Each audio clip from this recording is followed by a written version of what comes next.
obligation to raise living standards across the country. Helen Morgan. Thank you very much, Mr. Speaker.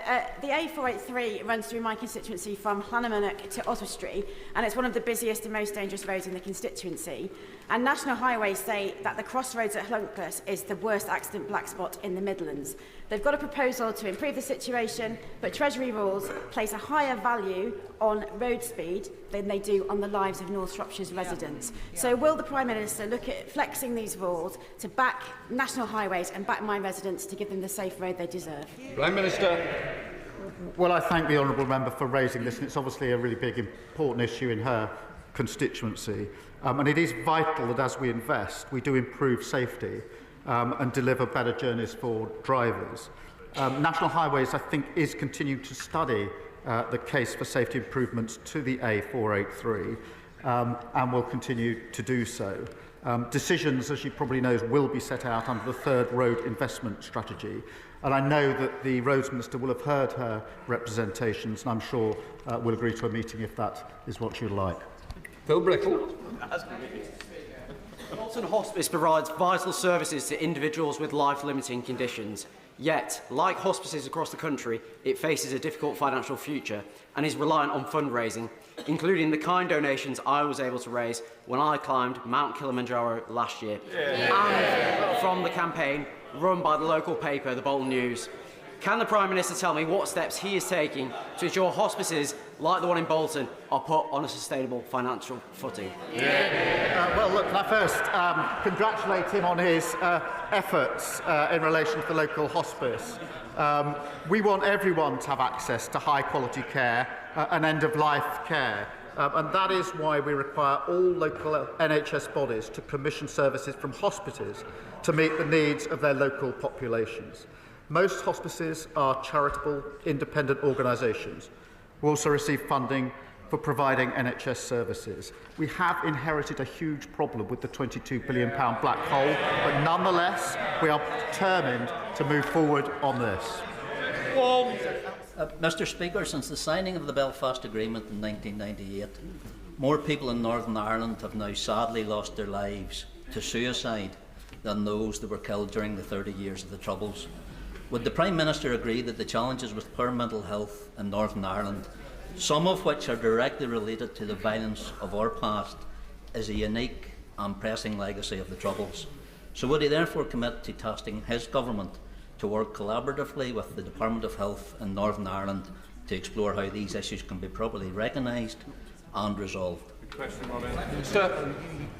Well, I thank him for raising this important issue.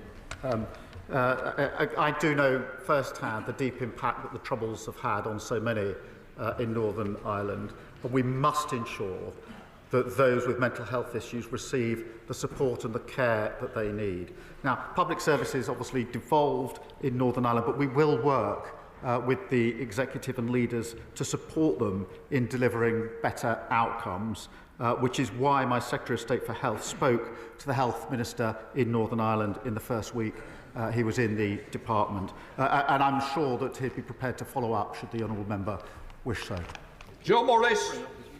Thank you, Mr. Speaker. In my constituency of Hexham, frightened parents and their families having to fight tooth and nail and travel extremely long distances to secure fair treatment and full education for their children. Can the Prime Minister outline the steps that the government will take to improve outcomes and results for SEND families, particularly in the most rural parts of the North East? Prime Minister. Well, I thank him for his question. I think this reinforces that the SEND provisions were a failure of the last government, particularly in rural communities. This has come from both sides of the House. It's a really important issue. We have a duty now to pick this up and to ensure that all children with SEND receive the right support to succeed in their education, and we will continue to do so. David Davis. On the assisted dying private members' bill, the government's quite rightly staying neutral. But the real issue with that bill is the time constraints of private legislation make it very difficult to get it right first time. If we get this wrong first time, the consequences are too terrible to contemplate. In 1967, the government of the day gave the government time to allow David Steele's abortion bill to go through. Would the Prime Minister commit to giving extra time out of government time to this bill to ensure that we get this right first time. Prime Minister. I thank him for raising this question on a really important issue. And I do understand there are strongly held views across the House and on both sides and within both sides, if I can put it in that way. I do agree with him that it is important that we ensure that any change to the law, if there is to be one, is effective. Now, if this House gives the bill a second reading, it will, of course, then go to the committee as usual, which will allow that more detailed scrutiny. But we do need the discussion more broadly on this important issue. No law. With shared prosperity funding drawing to a close and Cornwall having some of the greatest potential in Europe in critical minerals and renewable energy, it's time for our aspiring Celtic tiger to identify much more strategic sources of investment funding which take us away from the short-termist begging bowl politics of the last decade. Will the Prime Minister meet with the Cornish MPs to discuss the future of industrial and social funding in Cornwall? Minister. Well, my honourable friend is a proud Cornish MP and is absolutely right that economic growth must be spread across the country. It cannot simply be focused in the South East and London. And he'll have seen today, no doubt, the Floating Offshore Wind Task Force report, which sets out that the UK's industry can support tens of thousands of jobs, including huge opportunities, job opportunities in the South West. And I will ensure that a meeting is arranged with him, with the appropriate minister. Wendy Chamberlain. Today's Pants Panda Awareness Day, a paediatric condition that affects thousands of children potentially across the UK. I first raised it in this chamber 18 months ago when I heard about the devastating impact from a constituent. Does the Prime Minister agree with me that it should not be for a charity to fund the pathway analysis and research that is needed to ensure that people and children get the support that they need? And will he help facilitate a meeting for me with the charity and the Department for Health? Prime Minister. Well, can I first thank her for raising this important issue and reminding the House of the impact that it has. And certainly, I think I can arrange that meeting so we can take that further forward. Thank you. Murray Kelly-Ford. Thank you, Mr. Speaker. Constituents in the City of Durham are anxious about the financial situation at Durham County Council.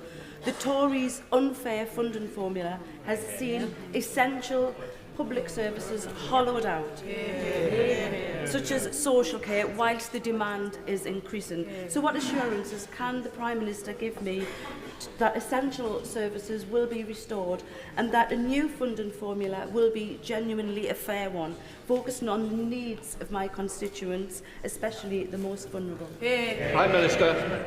Well, she highlights yet another failing of the last government, because successive years of underfunding have left councils experiencing significant budget pressures, and that's felt by constituents and residents and individuals across the country. This government will clear up the mess, will get councils back on their feet. Partly, multi-year funding settlements will help to allow longer-term work to be done. But we recognise the importance of councils. They know their communities best, and with greater stability we can support them in ensuring the service that they provide gets to the people that need it. Caroline Dinich. In April, over 50 homes and businesses in Gosport found themselves underwater when Storm Pyrrhic hit. Some have still not been able to return to their properties, and it's now been upgraded to a 1 in 20-year risk. We still haven't had a decision from the Environment Agency about flood and coastal erosion risk management funding, which we've applied for. And despite requests, I still haven't been able to secure a meeting with his DEFRA team. Winter is coming. My constituents are worried. When is he going to grip this? Prime Minister. Well, look, this is a really important issue in terms of... Well, look, we're not going to take lessons from the party opposite. Year after year after year, we visited constituencies and areas which were flooded because there had been a failure to take adequate protection. So I won't take lectures. What I said in the election campaign is that we would set up a flood resilience task force to get ahead of this. We will do that, and I'll ensure that she can get such further information as she needs. Dawn Butler, final question. Thank you, Mr. Speaker. October is Black History Month, And the theme this year is reclaiming the narrative. I want to thank Mr. Speaker for the event that you will be doing in your apartments with the Temptations and the Prime Minister. The Temptations tribute band. And the Prime Minister will be having an event in number 10 this evening. Will the Prime Minister agree with me that it's important that we continue to have a debate on the floor of this House in government's time on Black History Month? Yeah. Prime Minister. Well, I'm not sure just at the moment going to something that's labelled Temptations is quite where I need to go. Look, this is a really important initiative. There will be... it is important it's being marked, and I'm very pleased to be hosting the event this evening, to which I think she is coming. Thank you. Right, that completes Prime Minister's questions.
Right, we now come to the urgent question.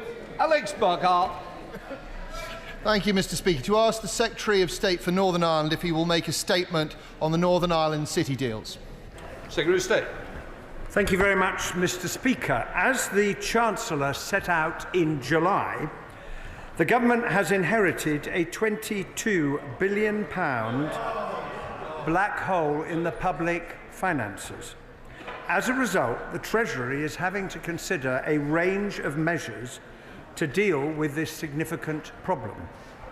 Last month, the Treasury informed the Northern Ireland Department of Finance that the UK Government's contributions to the Mid-South West and Causeway Coast and Glens deals will now be considered as part of the spending review. The Belfast Regional City deal and the Derry, London Derry and Strabane City deal are unaffected and are proceeding as planned. Since the announcement of the pause on these two deals, I have met with the First and Deputy First Minister, the Chief Secretary and I have met the Northern Ireland Finance Minister, and I will also be meeting the Chief Executives of these two deals shortly. Everyone in Northern Ireland understands their importance to economic growth and encouraging investment, and this government is committed to working with the Northern Ireland executive and businesses to make the most of the huge economic opportunities that now lie ahead. This is shown by the progress being made on the Belfast and the Derry, London Derry and Strabane city deals. I attended the Derry and Strabane city deal signing on the 18th of September, and the UK Government's £105 million investment will help progress transformative projects in innovation, digital and health projects, which will build on the region's well-established research excellence. Mr. Speaker, the Chancellor will set out the results of the first phase of the spending review on the 30th of October, which will include an update on the two outstanding city deals. So, Secretary of State.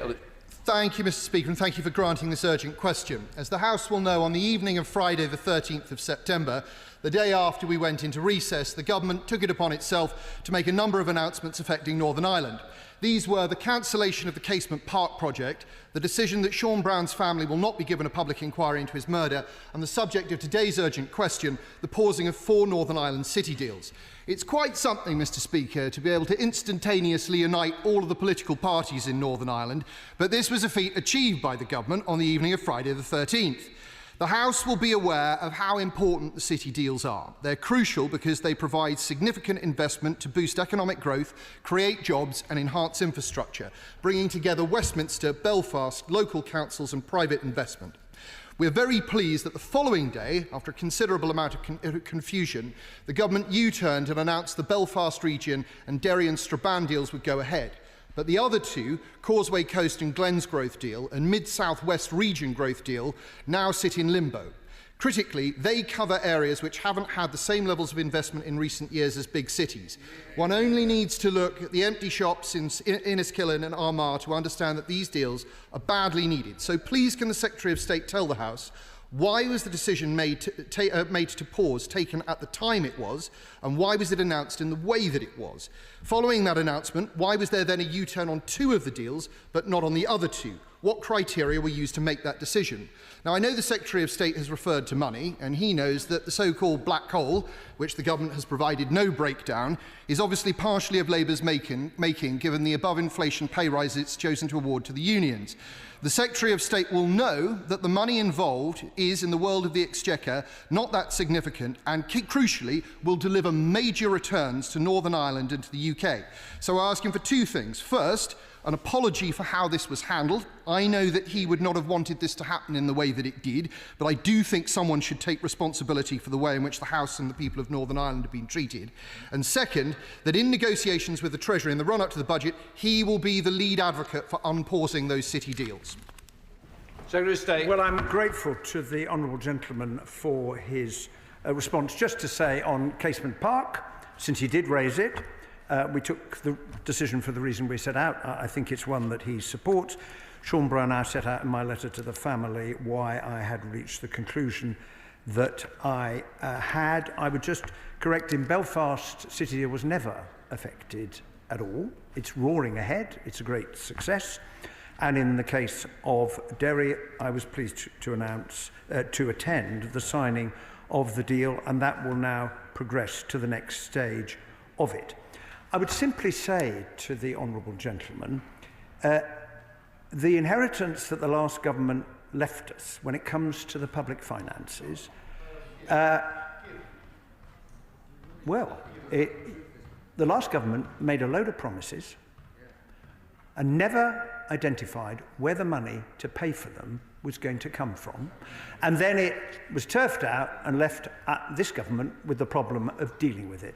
And it is for that reason why these two city deals, and the honourable gentleman can rest assured that I, as the Secretary of State, will continue to make the case for the two city deals, which is why I said in my opening answer to him, everybody in Northern Ireland, including myself, understands the importance of them. I'll continue to make that case.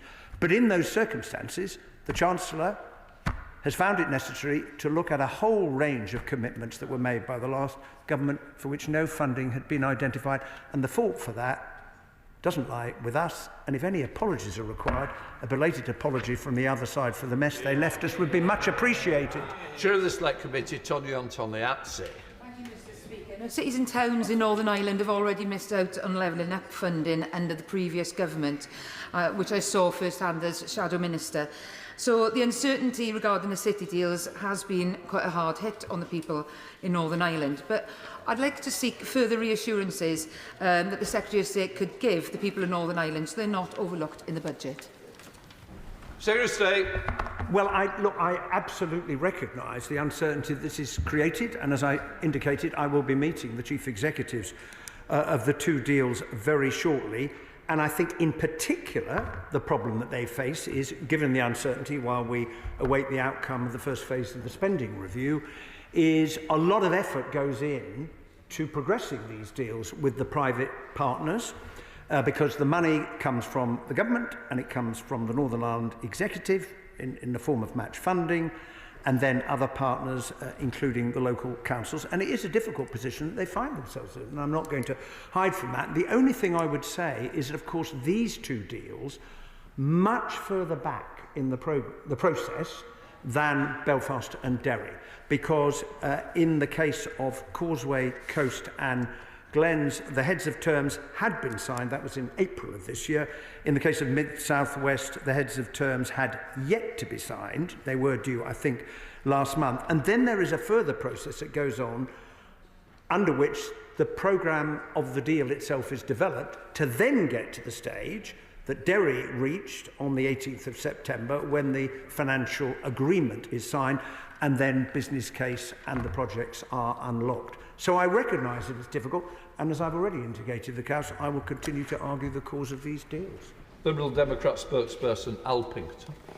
Thank you, Mr. Speaker. The 4 city and growth deals for Northern Ireland are critical mechanisms in revitalising industries and creating new economic opportunities across key regions in Northern Ireland. The pause in the UK government's funding has caused, in the Secretary of State's own admission, uncertainty, anxiety and lost impetus on key investment projects under the City and Growth Deals framework. The Mid-South West deal, for example, represents over £250 million in investment across the region. The decision to allow projects in Belfast and Derry to proceed, whilst pausing those in Mid-South West and Causeway regions, risks reproducing the very imbalances that these deals were designed to tackle, widening inequities and widening inequalities across Northern Ireland. I've had the opportunity to speak to the Honourable Member for Lagan Valley, who has brought to my attention the risks posed to the Agri-Bio Innovation Centre in Dromore, for example, by the government's withdrawal of secure funding. So on behalf of Northern Irish businesses, councils and residents, especially those in those paused regions, can I ask the Secretary of State the following? What actions are the government taking to mitigate those regional economic imbalances and to tackle inequalities, especially in the Mid-South West? And what assurances can be provided that rural areas will not be forgotten, especially again in the Mid-South West and indeed in Causeway Side? Can I just say you're a low 1 minute? And you're well over, so I'm sure you're coming to the end at this very second. And I shall leave it there, Mr. Speaker, with thanks.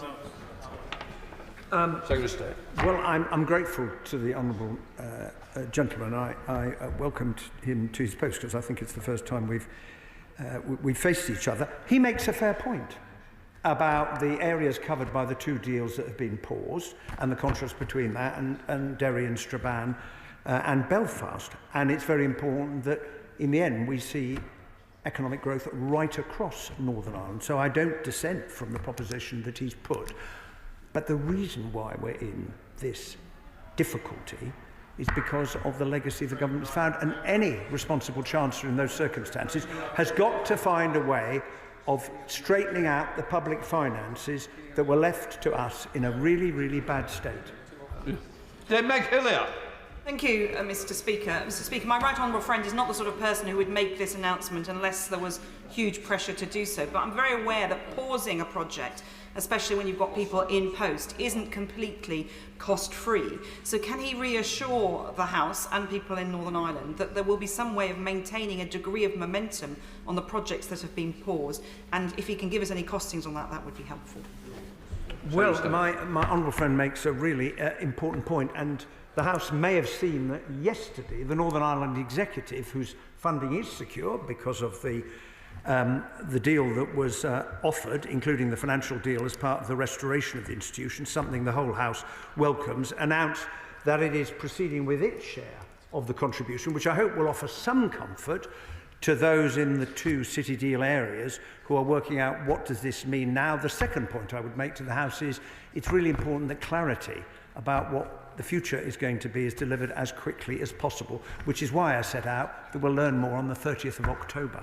Julian. Mr. Speaker, can I speak up for these city deals which have been subject to a significant amount of work in communities across Northern Ireland, and also to highlight the fact that when these city deals were reviewed earlier in the year under the last government, at the time of the Safeguarding the Union agreement, the decisions made then were really part of that deal, and I just would urge the Secretary of State, as well as the representations he's making on the deals themselves, to bear in mind that actually this was discussed earlier in the year and was part of the overall agreement to get Stormont back up and running. Well, I will absolutely take what the right honourable gentleman has said, given his long experience in these matters and the role that he and many others have played in assisting the restoration of the institution. All I would very gently observe is if it was reviewed then, it didn't quite make its way into the fiscal inheritance that we have found ourselves left with. And that is the cause of the problem. It's not a lack of support for the importance of these deals, because I think the whole House shares that. It's the fiscal problem that is the cause. Mr. Speaker, city deals are a serious tool for economic growth. That's why the SDLP initially proposed them and why we continue to be their champion. They support skills and employability, create decent jobs, and crucially they leverage private and foreign direct investment and will drive much needed regeneration and infrastructure in parts of Northern Ireland that have been overlooked.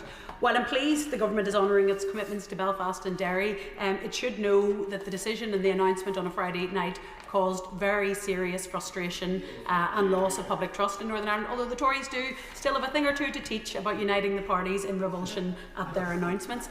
Can he clarify the reasons for the pause in the city, in the Causeway Coast and Glens and the South West region deals, and can he assure us that he will be a champion for the deals with Treasury? Well, I will indeed be that champion. Can I take this opportunity to congratulate my honourable friend on assuming the leadership of her party? We all wish her well in that endeavour, and express our appreciation to the former leader of the SDLP, who is sitting next to her. Look, let's be frank here. When there is bad news that is forced upon the government, the truth is, whenever it was announced, it would have been unwelcome. Gavin Robinson. Mr. Speaker, the Secretary of State will know that while city deals were talked of for a long time, it was 2017 the Democratic Unionist Party that got a commitment from government that would not impact us, but be of benefit to everyone in Northern Ireland, creating the opportunities for growth in cities and regions throughout Northern Ireland in a phased and a programmed and a sensible strategic way.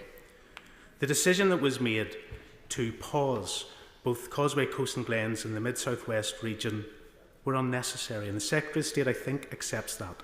When there wasn't a position in place to agree the financial requirements necessary, there was no need to pause them because of lack of finance. But what he has done, and I think he acknowledges, is that this decision places in jeopardy the match funding from private investors, that puts in jeopardy the ability to proceed with the Food and Drug Development Centre in Coleraine or the Enniskillen and Bypass, and a myriad of other important and strategically significant proposals. So injecting confidence at this time, as we wait until the 30th of October, would be to suggest that A, this government recognises the important value of city deals, B, is determined to deliver on the aspirations that will be key significant regional economic drivers in Northern Ireland, and 3, recognise, as I think he does, that to pause these proposals was foolish.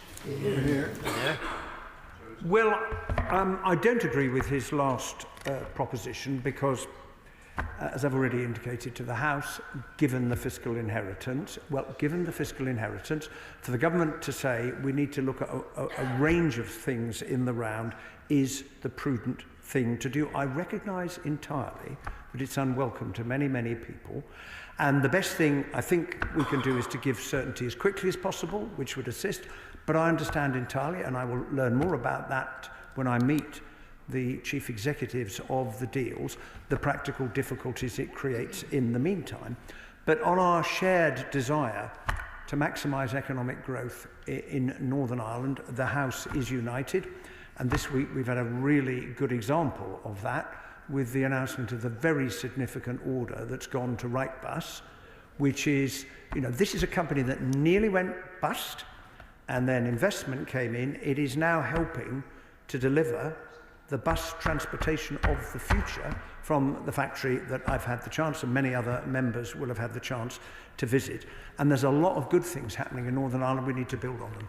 Thank you, Mr. Speaker. Can I ask the Secretary of State what representations he's made to the Treasury about the continuation of these two city deals? Very good. Well, as my honourable friend would, I'm sure, understand, anyone holding this office, including myself, is going to argue the corner of Northern Ireland. I will continue to do so. Karen Bradley. Thank you very much, Mr. Speaker.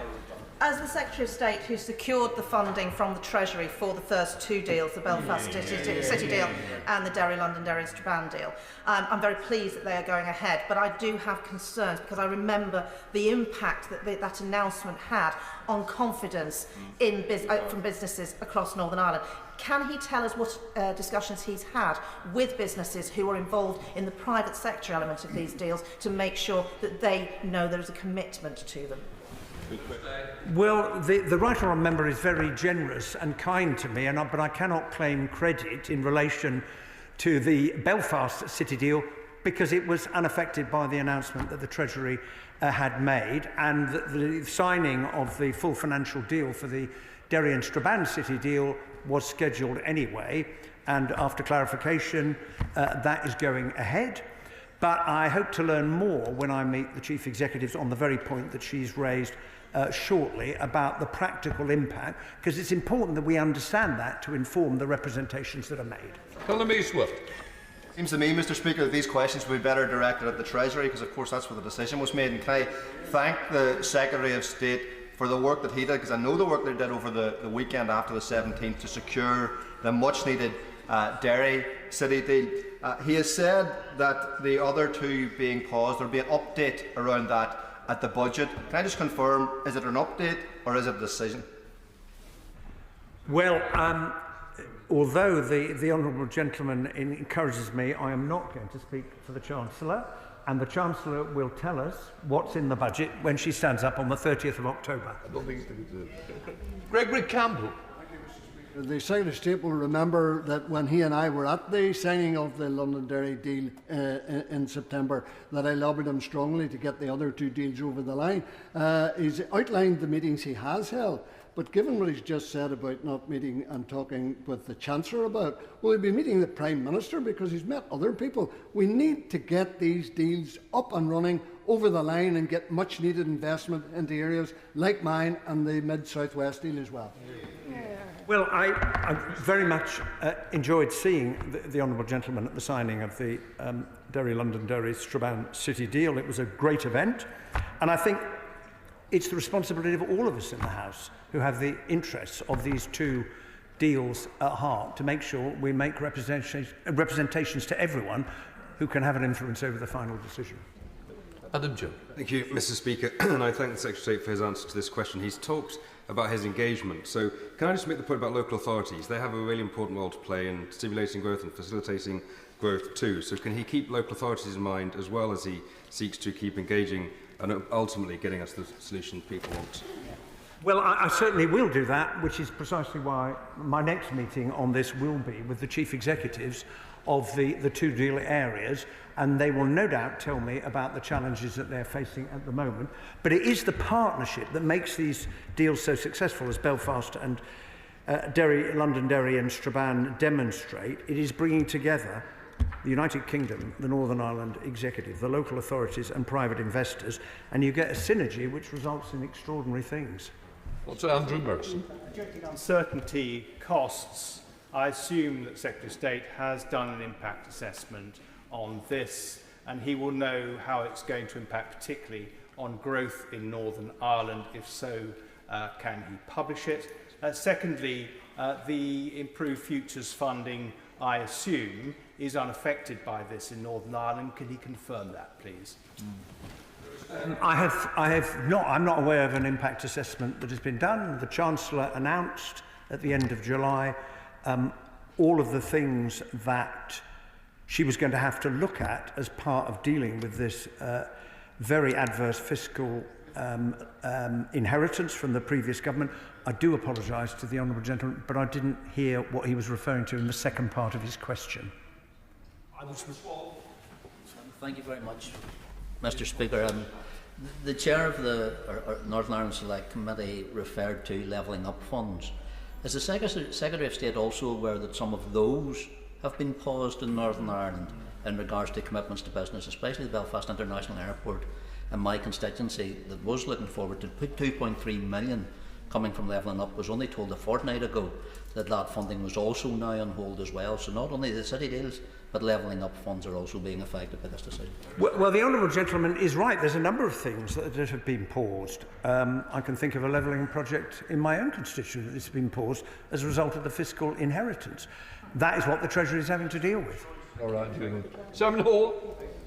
The Secretary of State will know that one of the unsung and often undervalued benefits of city deals is the underpinning of the argument of a rebuilding of a new post-conflict Northern Ireland, delivering normalcy and forging partnerships between sectors. That's an argument which is often lost on the bean counters in the Treasury. Yes. Can he assure the House that he will be making that point, because it is such a key point as we all seek to rebuild Northern Ireland in an image that we would all like to see it become? Yeah. Well, the honourable gentleman makes a really powerful and important point. You know, when one looks at the progress that Northern Ireland has made over the last 26 years since the signing of the Good Friday Agreement, that is what everybody is striving for. And I'm confident that the Treasury will be paying close attention to the exchanges on this urgent question, and the honourable gentleman's eloquence speaks for itself. Samuel Wilson. Well done, Speaker. I've listened to the answers which the Secretary of State has given, and I can't understand his logic. First of all, one of the reasons for not progressing with these deals is because they are not far enough advanced. Does he not recognise the amount of money which has already gone into developing them and the risk which this now puts that money? Because who's going to further put resources into these schemes if there is no certainty at the end? He talks about Northern Ireland being part of economic growth. In the Causeway Coast and Glens case, much of the investment will be for economic growth, whether it's the discovery of food and drugs in University of Ulster, the Innovation Hub in the North West Regional College, or the Innovation Hub in Cushendall. So by not having these schemes in place, he's going to affect economic growth. Can't he explain the logic of the decision which he is making? Well, I think in fairness to myself, I pointed out it is a fact that these two schemes are not as far advanced as the Belfast and the Derry, Londonderry and Strabane city deals, because one of them only recently signed its heads of terms and the other had yet to do so. And from memory, the time it took for the Belfast and the Derry Strabane deals to get from heads of terms to full financial deal signing was between 2.5 and 3.5 years. So there is some way to go based on past experience, precisely because a great deal of work has to go in partnership with the private sector and the Northern Ireland Executive and local businesses and the councils to put the shape of the deals in place. He makes a powerful argument for clarity as quickly as possible. Jim Allister. Could I suggest that the Causeway deal